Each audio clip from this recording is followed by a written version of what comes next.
दोस्ती इंसान के जीवन का एक बहुत ही खास रिश्ता होता है। इंसान का जन्म होते ही उसके साथ कई रिश्ते जुड़ जाते हैं, पर दोस्ती का रिश्ता इंसान खुद ही बनाता है। किसी शहर में सूरज नाम का एक व्यक्ति रहा करता था। उसके पास बहुत ज़्यादा धन हुआ करता था। वह अपने पैसों को अपने दोस्तों पर खर्च करना पसंद किया करता था। सूरज को यह पैसा उसके परिवार से ही मिला हुआ था। सूरज ने खुद यह पैसे नहीं कमाए हुए थे, इसलिए वह अपने दोस्तों पर हद से ज़्यादा पैसा खर्च किया करता था। सूरज के सारे दोस्त मतलबी थे। वह सभी सूरज से पैसों के लिए दोस्ती किए हुए थे। सूरज के दोस्तों में ही एक दोस्त था जिसका नाम दीपक था।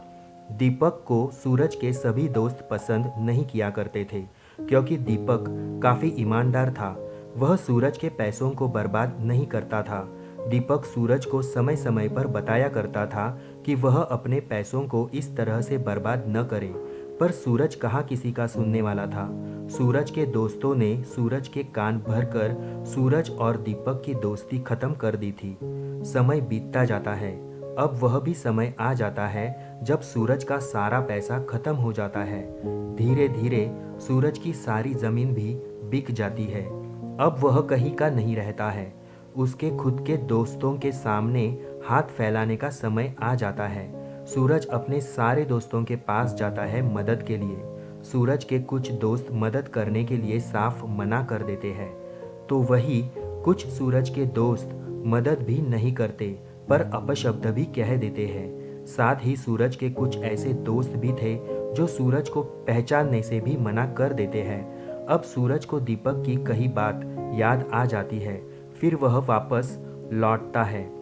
सभी दोस्तों से मिलने के बाद सूरज वापस लौट रहा था, तो उसे रास्ते में दीपक मिला। दीपक से सूरज ने रोते हुए माफ़ी मांगी।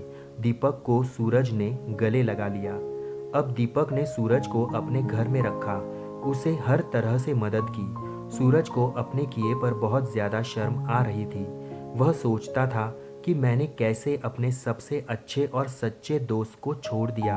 वह कहते हैं ना कि सच्चे दोस्त की पहचान बुरे समय में ही होती है। जैसे इस दोस्ती की कहानी में सूरज का सच्चा दोस्त दीपक सूरज को बुरे समय में मदद करता है।